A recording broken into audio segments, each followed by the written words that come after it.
We have been duped by feminism, sexual liberation, and antidepressants. We have been told that we are powerful and free now as women, but we feel tired, wired, and bitter. We're mostly eating right, exercising and meditating, wrangling to do lists, and arranging playdates. And yet there's a haunting hollowness beneath the huge complaints. What if I told you that there is a huge storehouse, a reservoir of energy inside of you that has not been tapped, that you could feel light and pulsing, excited and alive in ways that a wellness lifestyle cannot deliver, that you could trust yourself, that the world could feel safe, and that unexpected and expected delights could start to illuminate your path. No coach, therapist, doctor, or guru required. Just you learning to get real, present, and attentive with you. I feel like I'm here to matchmake your inner parts for the greatest love affair ever written.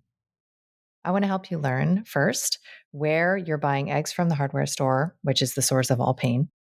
I want to help you master entering through the upset, which is the only spiritual practice you'll ever need, and to get real comfortable putting on your villain crown, which is, in my opinion, the key to true power. And then you'll attune to your inner yes so you can live the life defined by the specific pleasure of who you are. I am so excited to announce my latest book called The Reclaimed Woman, which is available for pre-order now. So if you head to the link in show notes, you can learn more about bonuses, events, and companion offerings. And I cannot wait to see your gorgeous face on the path.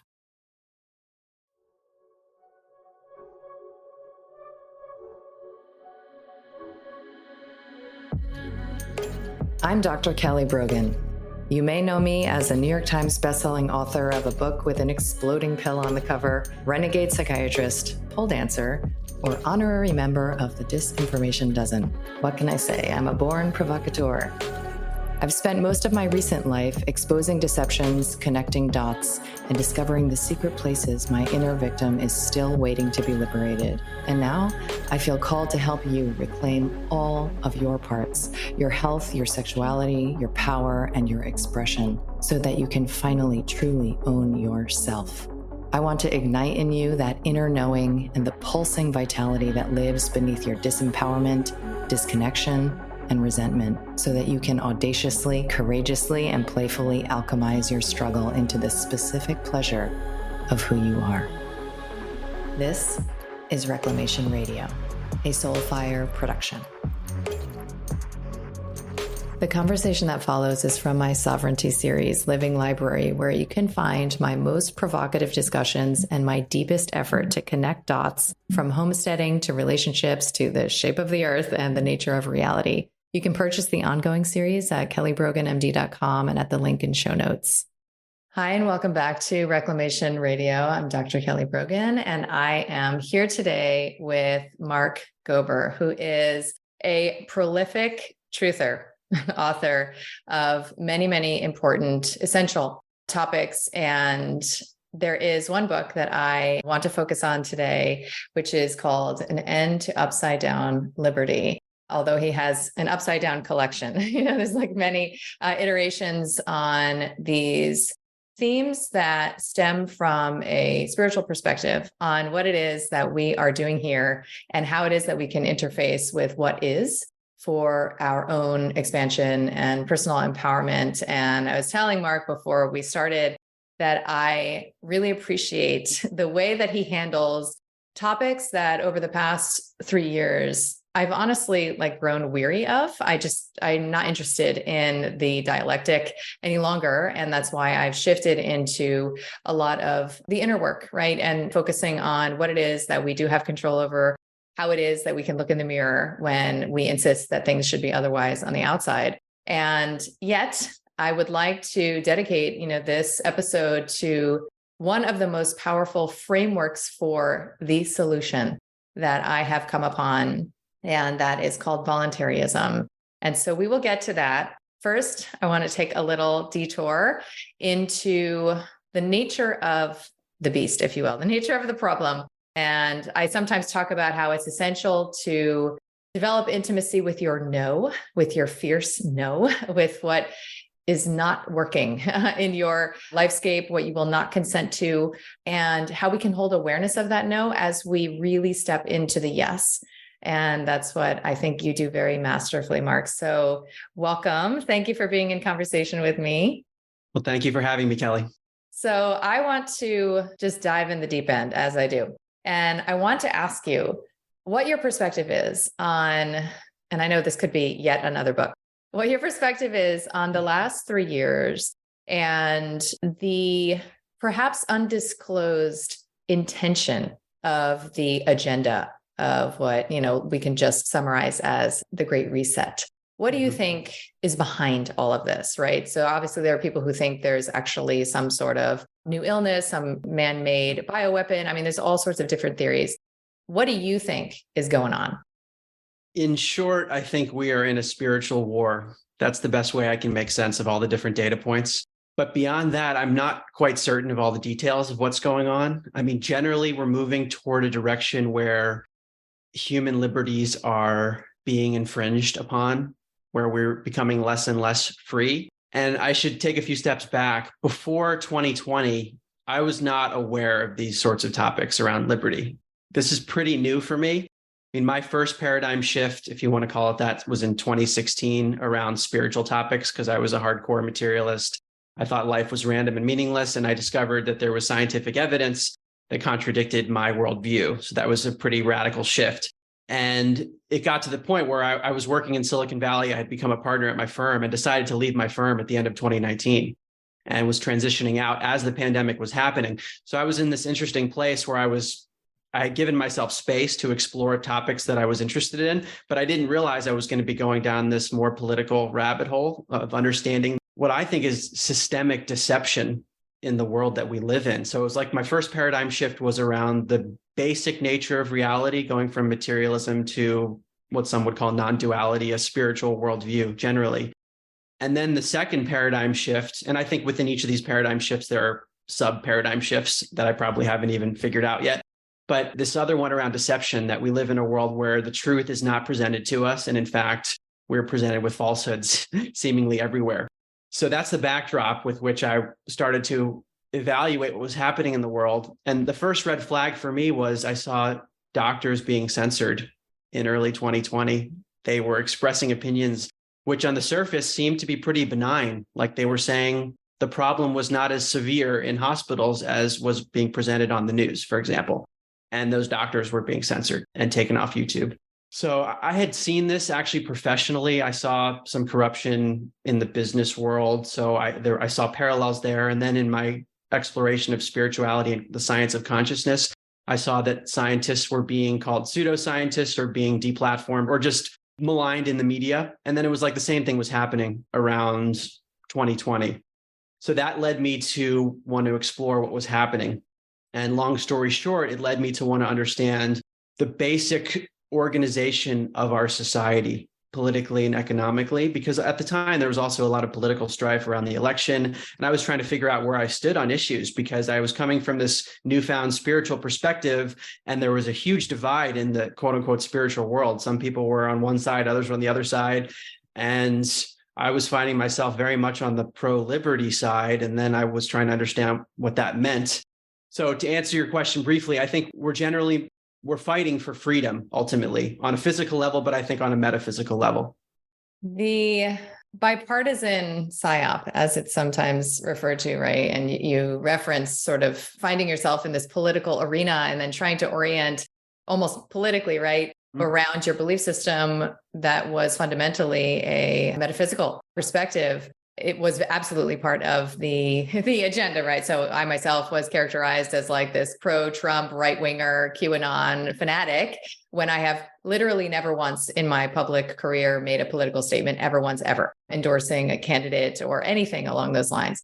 And that layer of the dialectic, right? So sort of organizing these beliefs around one's embodiment, around one's native, sort of entitlements into partisan sectors is an easy bait to take, right? And so a lot of what you write about and you speak about is why and how government, by its very nature, can induce psychopathy, right? Like why the structure of government itself is the problem, and therefore the ways in which these seeming illusory different flavors of government is just a distraction, right? So I wonder if you can elaborate a little bit on the morality really at stake here, because I know that that's something that has come up for you and certainly has for me.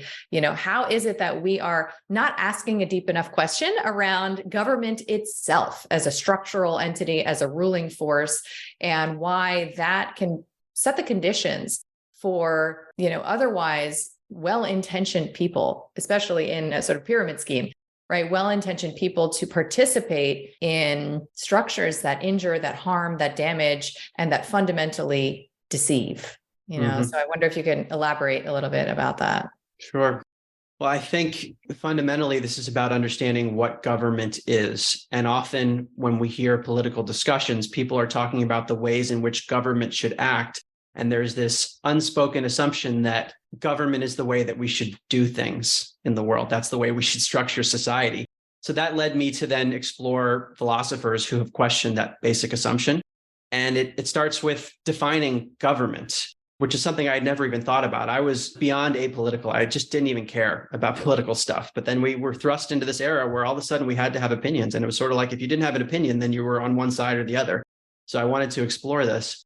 To me, government is an entity that can legally initiate aggression against an individual's body or the property that he or she owns.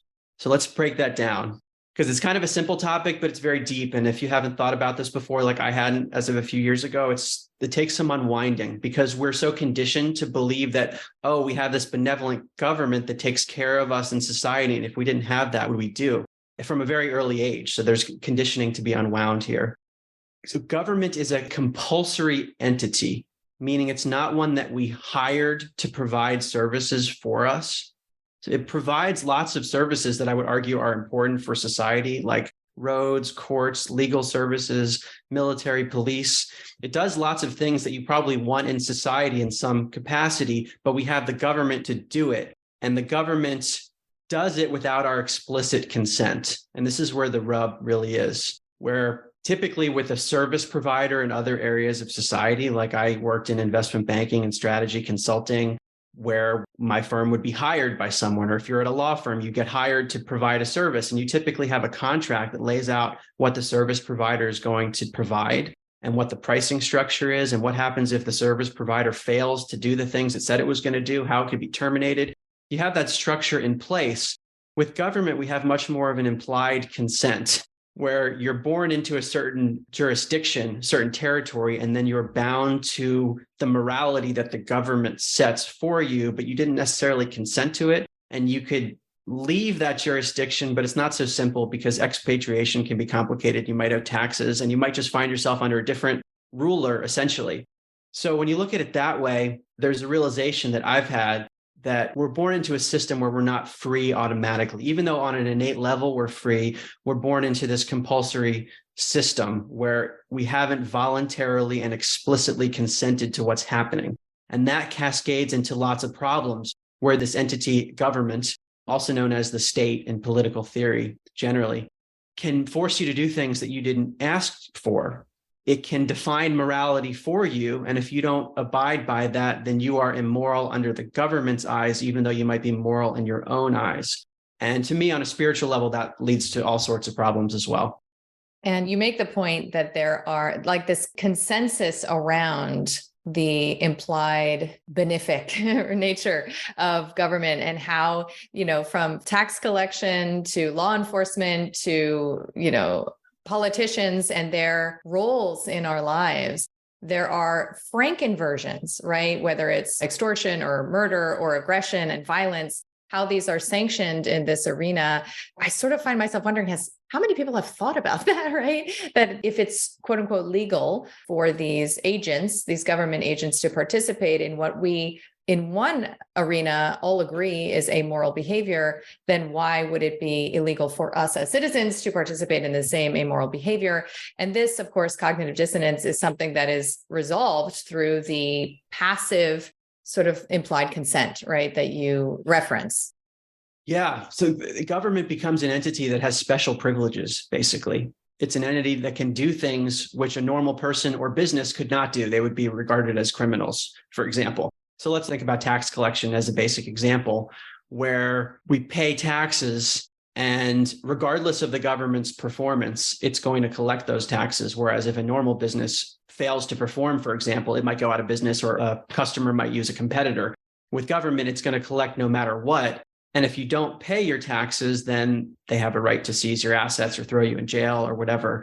But money is a form of property. So money is something that, assuming it's been earned in a legitimate manner through non-criminal means, you've earned that money yourself, and then the government is somehow entitled to it, and you didn't sign a contract saying you can do that. So you could apply that to many other areas of society where the government can do things that a normal person wouldn't be able to do. So there's this like inversion of morality where when the government does it, it's somehow benevolent, even though it might be regarded as criminal in another arena with a normal entity or a normal just business relationship. And it's something that many of us haven't even thought about before, because it's sort of like these are presumptions upon which we think about the left-right debate. And typically we're arguing over what the role government should play in our lives is, rather than questioning the basic existence of government itself. Right. I call it throwing sand in their sandbox, right? When you don't question deeply enough, you end up just sort of playing around. I mean, it's the same thing. If you don't question deeply enough around the nature of, illness, contagion, infection, you end up debating whether, vitamin C or zinc or fish oil is better than pharma, right? But like, what is the real matter at hand here? So you write about some of the psychological experiments that have been publicized around the ways in which power can corrupt, right? So the ways in which otherwise decent people can find their inner predator aggressor in the setting of certain hierarchical conditions. So what role do you think hierarchy itself plays in the generation of these, amoral constructs, if you will? Do you think that hierarchy is an issue? There seems to be something about positions of power that can corrupt people, otherwise good people. And this has been something that I'm just trying to understand from a psychological standpoint. I've written another book about the Great Reset where I talk about good people that end up supporting things that are ultimately harmful. And I'm just trying to understand how this works. And one of the ways people seem to be corrupted is when they're put in a position where they can legally control others. And that's essentially what government is. You have an ability to unilaterally make decisions for other people. You can tell them what risks they can take. And we saw that a lot with COVID in terms of telling people when they can leave their homes or whether their business was essential or not. That was a third party making a decision for private individuals. And the phenomenon of a psychopath is something I've been looking at a lot. It's not a pleasant topic, but it's an important one to consider, because I think most people are generally decent. And it's difficult, I find, for decent people to imagine what it would be like to be a human who lacks the capacity for empathy or love or even cares about those things, and in fact derives pleasure from violating other people. That these are basic qualities of a psychopath. So if you accept that that's a real phenomenon, which even in traditional psychotherapy that's acknowledged as a real thing, then having a platform where you can legally control other people would inherently be a magnet for that type of personality. And that's not to say that everyone in politics is a psychopath. I'm just arguing that a platform is created with the state where it can unilaterally control people, where that sort of personality that loves power and control, it would gravitate toward that. So that's one area. I'm actually talking about the really evil stuff now, but now to where good people can become corrupted, because that's maybe even more important, because to me, the masses are generally good. And I talk about some of the Milgram studies from many decades ago, where essentially good people would end up shocking a volunteer, even though the volunteer wasn't being shocked and the person didn't know that when they were pressing a button to shock them. But it's really a study about obedience to authority, because in that experiment, the person who was pressing the button to allegedly shock someone was being told by an experimenter to keep doing it, even though the person wasn't sure if he or she should do it. And the experimenter would say, no, you should keep doing it. And the person would just listen. And that seems to be one of the big issues we have today, where people obey authority. They might question it, but they might not question it enough to say no and to really think for themselves and have independent critical thinking. So that those Milgram studies are sort of microcosms of what seems to have happened throughout history, but we're seeing it now with regard to vaccination and lots of other things where people sort of end up in a herd mentality. They're listening to an authority figure and they don't question it. Yes. And a lot of what I have been interested in as I've explored the same topic, essential topic, which is like, how do we each relate psycho-emotionally, psycho-spiritually to what is being asked of us, right? Is through the lens of childhood trauma, right? And when we parentify these authority figures in a given hierarchical structure, how we meet our fundamental needs for safety and security, approval and connection is going to be dictated by our childhood experience, right? So either we are going to rebel and fight, right? Which is a lot of my programming in response to, this outside authority, or comply and obey because that's all that was, tolerated in a given childhood setting, can explain why I think a lot of us respond in different ways, but often from a similar woundology, right? And in the activism space, I'm sure you would agree, there are many who are fighting the man, fighting the power, and who want truth, liberty, and justice for all, but don't seem to be in any meaningful way contributing to solutions, and maybe even are participating in what I refer to as the erotic caress of the enemy. This near obsessive fixation on what this obviously greater power than they is up to, right? And always in this reactive dance, trying to, sound the alarm all the time, and how in many ways that is, no different than complying energetically, in my opinion, anyway. So there's, even as a psychiatrist, sort of like the narcissistic, psychopathic spectrum, I think sometimes what's missing from that conversation is just the ways in which we meet our needs, either directly through claiming them, right? Because even for a psychopath, so-called psychopath, and, I believe many of us in certain conditions, right, as you're demonstrating with the Milgram experiments, are capable of untold evils, right? So how could that be? If we're all good people, how are we capable of this? Well, we have different ways of meeting our needs, and they're either direct claim or they're covert.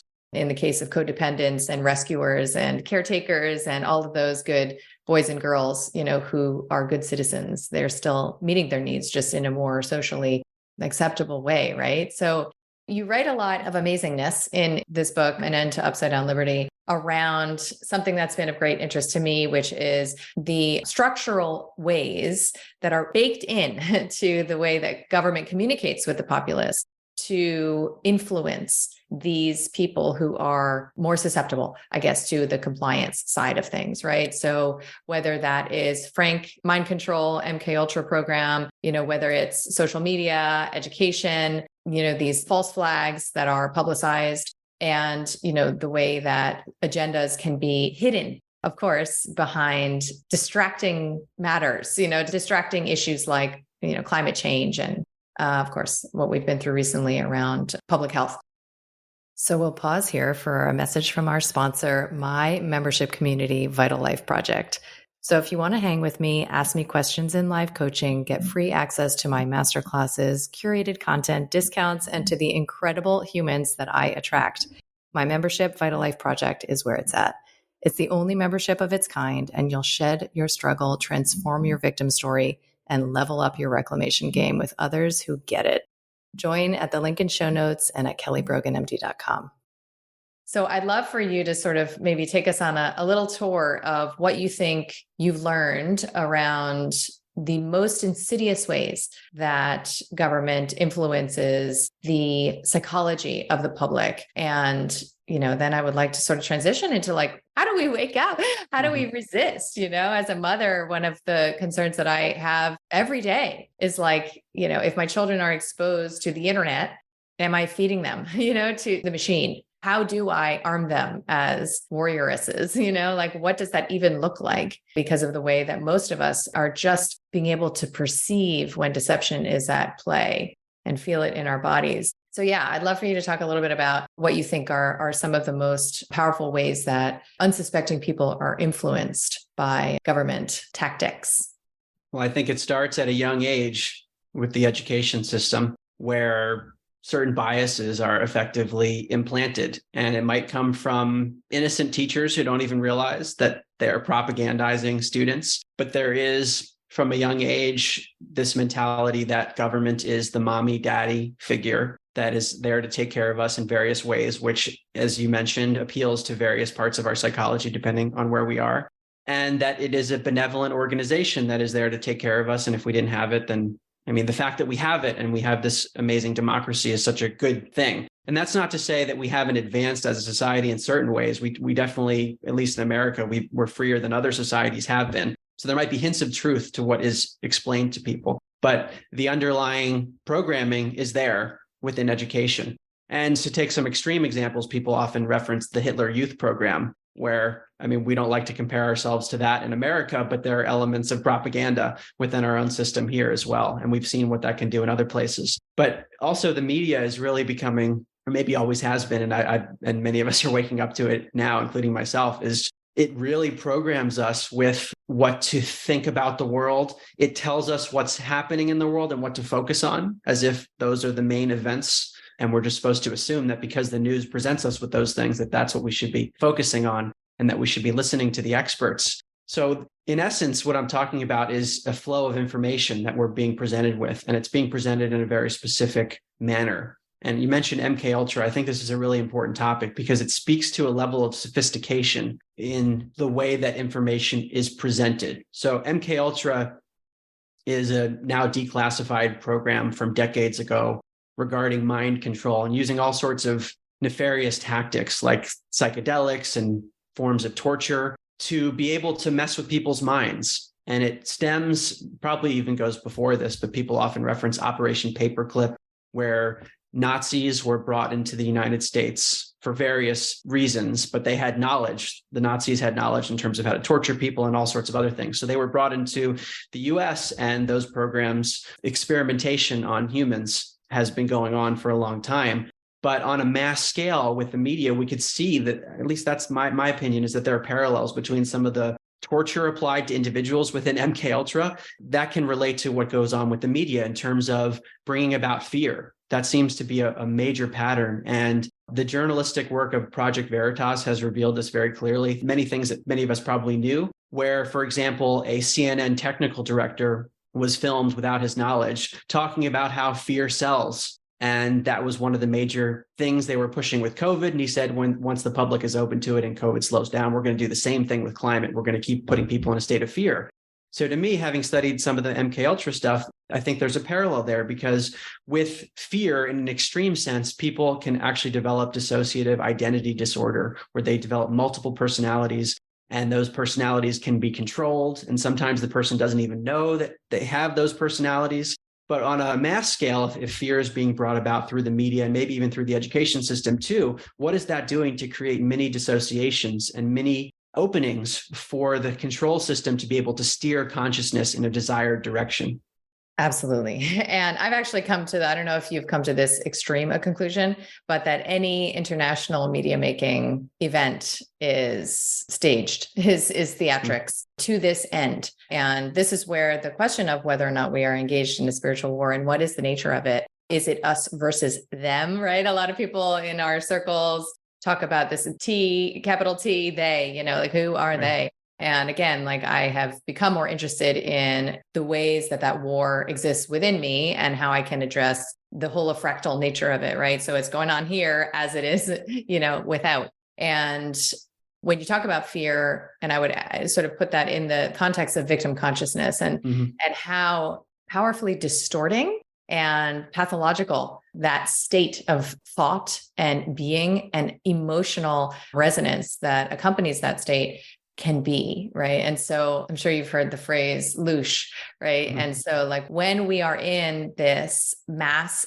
formation around fear and victim consciousness, is that energy being sourced, right? Are we being farmed for it? Is this, one big loosh ritual? And is that the way that you reclaim yourself and you win the game, right? You win the war, is by recognizing your own participation in a poor me, this sucks, I hate everything, they have to change, I have no power, I must fight, the big bad entity outside of myself. And so to that end, one of the most, I think, empowering tactics is to intentionally focus our attention out of that realm. Right. So how can we, as, Bucky Fuller says, focus on creating the world that renders the problematic obsolete, right? Well, he doesn't say exactly that, but that's my paraphrase. And that is where a lot of the ways that you present this concept of beyond government into voluntarism, I think it just feels like the ultimate chess move, right? Like it feels like,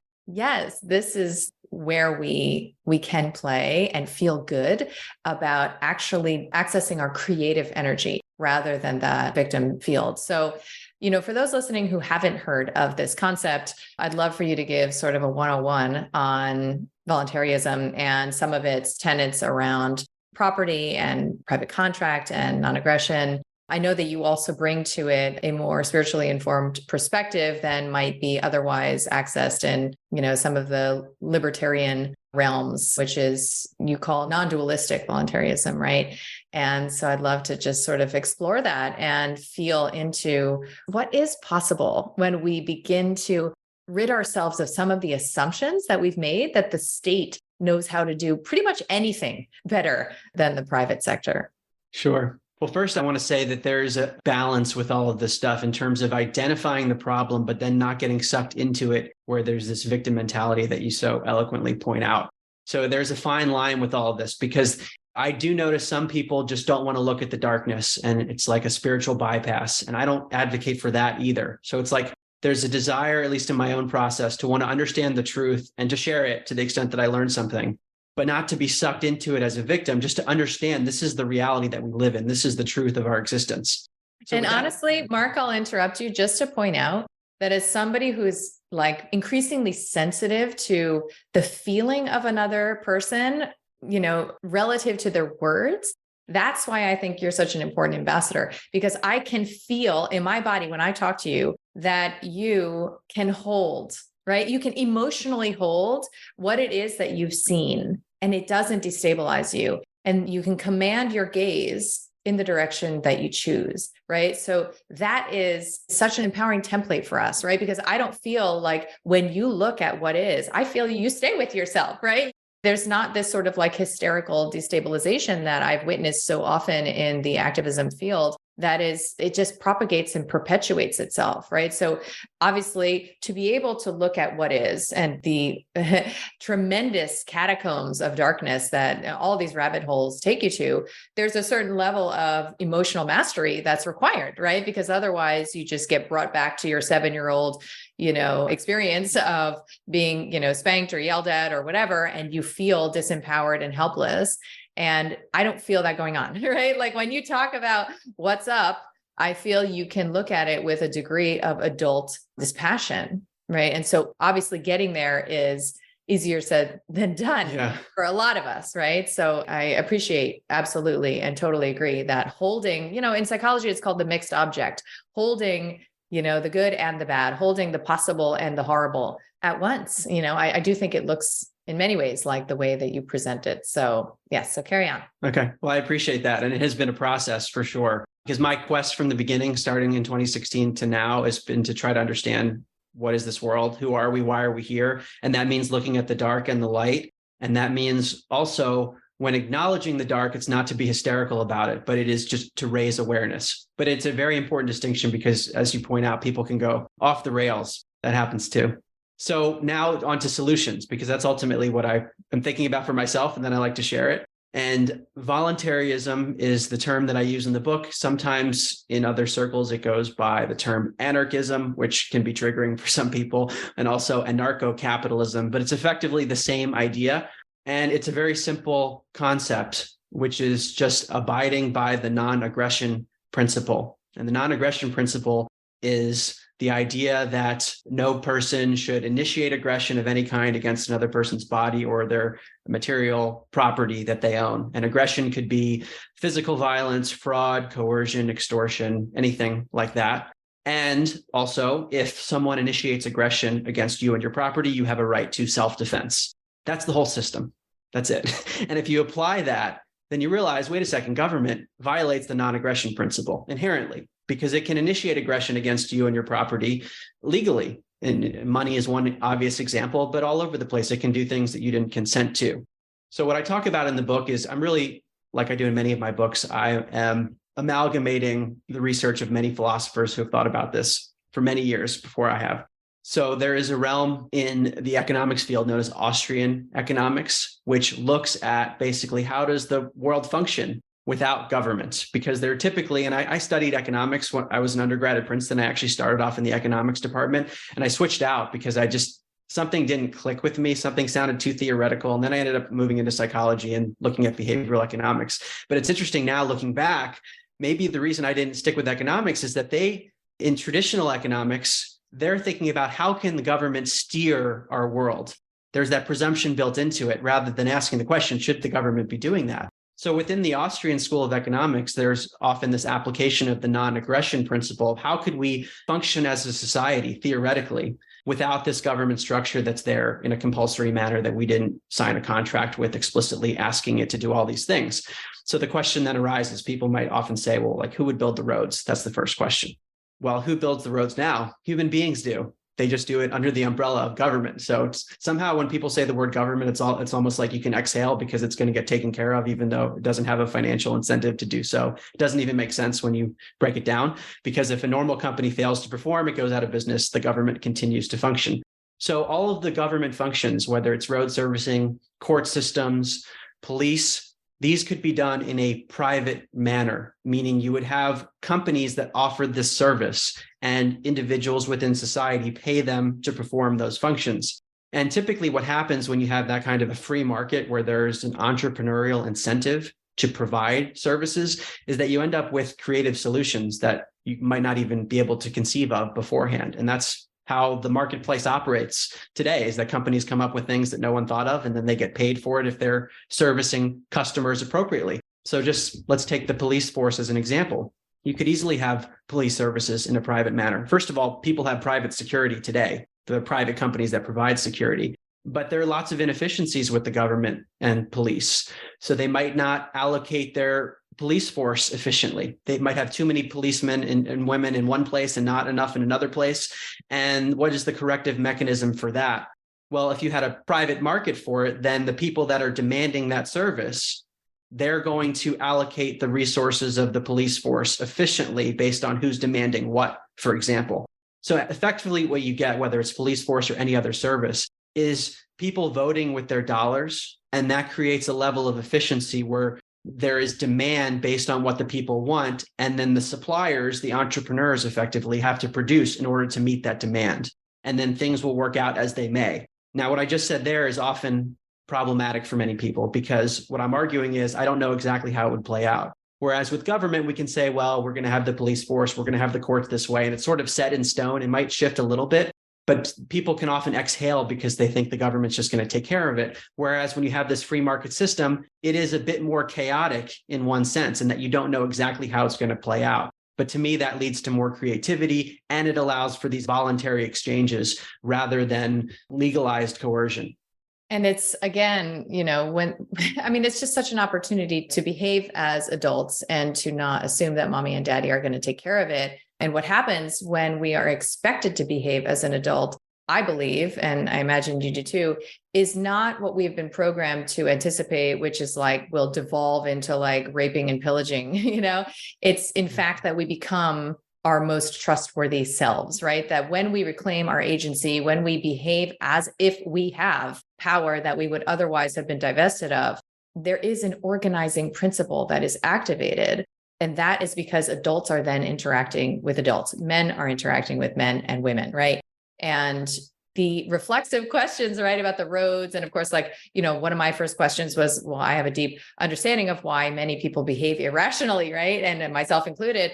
And what happens, right, when there's a dispute? Like, who do you run to, right? Who manages it? What about the court system? And of course, as you look into the legal veil that we've been captured behind. I mean, you recognize that this is not something you want to participate in anyway, right? So, like, what is the solution? And I think you're right to acknowledge that we don't know how it would look, because I don't know if, in at least recorded history, there has been this maturation of society into this place of individual responsibility for each our own boundaries and, sort of interactions with each other through private contract. So I wonder, how you, and not that you have to have an answer to this question, but how you envision, like, is there a bridge, right? So it's not like we're going to have like a voluntarist candidate. Right. So, Right. like, how do we transition? I actually believe, as I imagined you do too, that there is a spiritual development that is required as a prerequisite for this to even take hold, let alone manifest into reality. And I also believe that things are accelerating, right? And have accelerated. So what might have taken us as a collective spiritually and evolutionarily, I don't know, many decades, hundreds of years, who knows? So, we could be there next year, right? Like, I believe that's possible. So, like, how is it just a matter of planting the seed now in everybody's heart around this possibility? Because I know when I hear about it, it just makes sense, right? It just makes sense. Like, we are growing up beyond mommy and daddy's curfews and rules and, abuse field. So is it a matter of just spreading the word, or how do you sort of see the activation of this concept into some sort of lived reality? One of the big challenges here is that we're not starting from a clean slate with society where we're saying, okay, we get to choose. Do we want to have statism, or we have compulsory government, or are we going to choose voluntarism? We're starting with statism. We're under the state rule, whether we like it or not. So that's the status quo. And to shift away from that would be to shift from the status quo. And that, I think, requires even more energy to go to something new. My view on how we get there is, first of all, I don't know, but I think it starts with consciousness always. Is we have to envision it first and get to the basic principles and acknowledge the problems with the current system. And then things will shift as people start to recognize that we live under a coercive system, and they might start to say no more often. But more generally, I think there are these two parallel paths that we could see happening. The first one is less likely, which is that the government itself starts to collapse from within, where, let's say, very libertarian, voluntarist type candidates get elected and they start to abolish parts of the government. I just think that's really hard to envision because of the amount of corruption that we have in the government. And I don't know how easy it would be for them to actually get elected and implement that sort of thing. But in theory, we could have people that are very principled within government and start to make government better, smaller, and more decentralized. The one that I'm more optimistic about is basically people becoming voluntarists on their own somehow in parallel to statism. And we're already seeing a bifurcation in society where it's like people are living in different realities. And to me, the basic line is around this idea of freedom. Generally speaking, it might take different flavors, but that seems to be the dividing line: those who want freedom and those who want to listen to authority and think authority should tell everyone what to do. So those who are more freedom oriented, I think it inevitably leads you down into voluntarism. I don't know how it can lead anywhere else if you go down that rabbit hole, because it is the most morally consistent system, even though it's theoretical. And like you say, it just makes sense.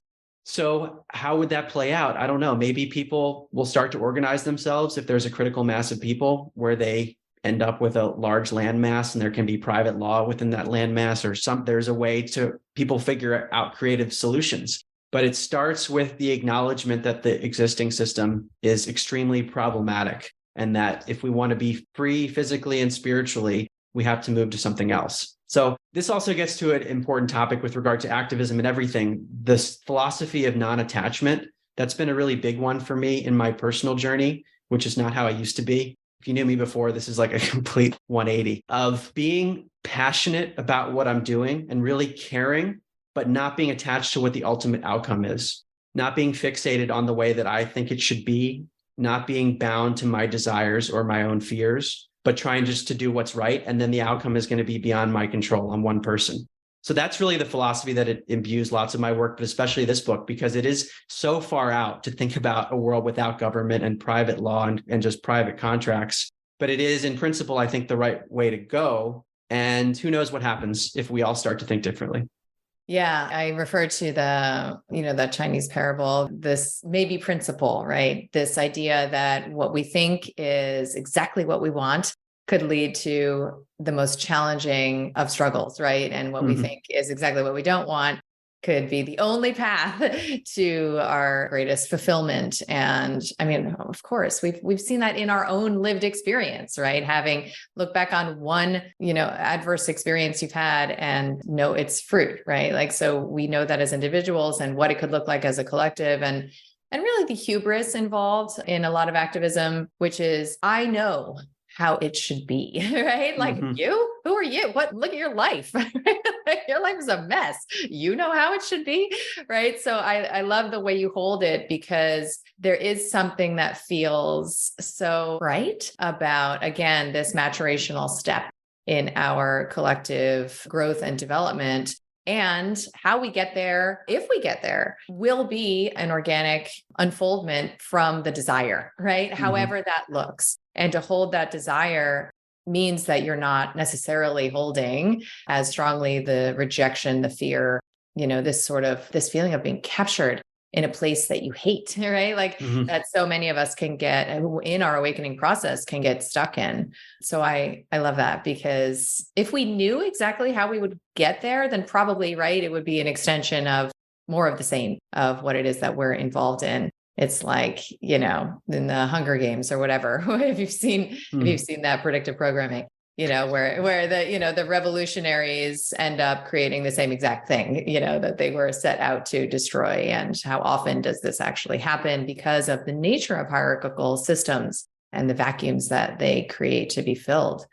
Amazing. So I wonder, just personally on that note, what are you choosing to focus your energy on these days? Like, how do there's a lot that you've uncovered. I too am a converted scientism, materialism cult member, and probably even more deep in the belly of the beast than you ever were in the medical cult. So I know what that sort of journey can look like archetypally even. And it sounds like you're in this place of really feeling the creative power that you have and the responsibility that you have to direct it in a certain way. So I wonder, just even on the daily, like, how are you focusing? What are you into these days? What's alive for you? Are you focusing on, like jujitsu and raising your golden retriever? Or are you focusing on, like setting up a new landmass to grow a voluntarist society? Sort of what are you into these days? Yeah. My process has been so weird, where I get hooked on a topic, I become obsessed with it, I research it, then I realize, oh, there's a book to be written. And then it's all I care about. And then when the book comes out, it's almost like it's part of my past and I don't identify with it. It's strange. It's not that I don't care about it, but I care much less than I did when I was writing it. And that's happened now 5 times. In a short period. Yeah, yes. It's happened pretty quickly. But having left my job, I've had more space to be able to do this sort of thing. So I have a book that came out recently on the Great Reset. And so that one's behind me now. And I'm in this place again where I care about it, but I sort of don't care about it anymore. I don't know what's next. This has happened every time after each book. But my general trajectory, and I talk about this in the Liberty book, of lines of development, Ken Wilber's framework, waking up, cleaning up, and growing up. And in the new book, I also talk about showing up, setting boundaries and saying no to things that are clearly evil. That's really important too. And that's how I think about my life in a general fashion. So there's the waking up spiritually, trying to get to that state of enlightenment. Generally, that's a whole other topic, but trying to move in that more spiritually evolved direction. Then there's cleaning up, which is never ending, working on our own inner darkness and trauma and healing. That's a really important thing. And I think it manifests differently for each of us, but there can be a tendency to spiritually bypass that part of it. And then growing up, maturation, accepting reality for what it is, taking personal responsibility. So I'm moving in that direction philosophically. I don't know how it's going to manifest exactly, but I have been playing more tennis these days. I was a competitive athlete growing up and in college as well. So I've been doing more of that and just enjoying it in a way that I didn't appreciate when I was kind of burnt out, doing it almost as a job with school and everything.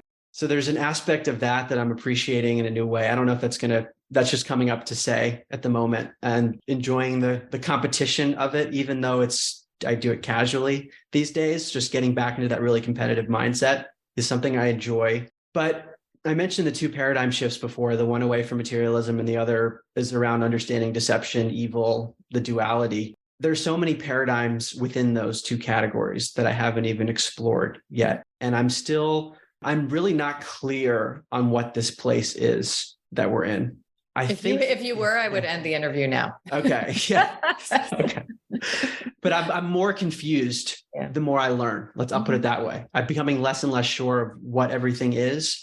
And it's like, to what extent are we evolving out of this place? To what extent are we escaping? Maybe they're one and the same. I mean, in the Eastern traditions, they talk about getting out of the cycle of birth and rebirth, getting out of the reincarnation cycle. So those sorts of questions, like trying to understand the nuance of that. Who are the beings that seem to be involved in the near-death experience and in reincarnation, which I've written about? There are other forms of intelligence that exist and are interacting with our world. And I'm very confused on how it all works.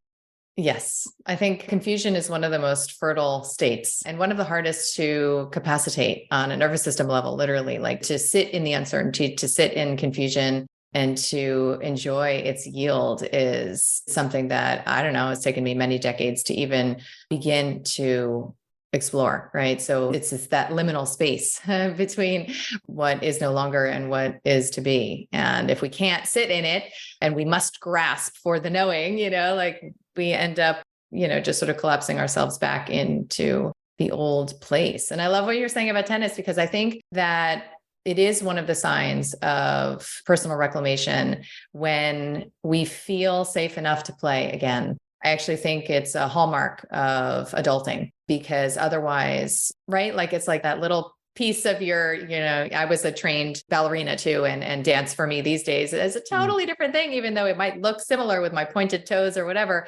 To enjoy it as an adult can only really happen if there is an energy of consciousness in your body that says, I'm here now, like you're okay, right? We're good.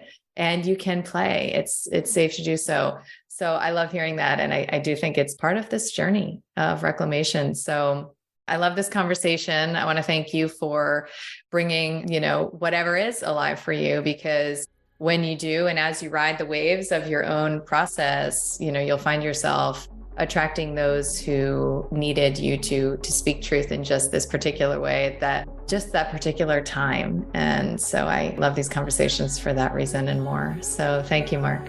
Thank you, Kelly. I really enjoyed it.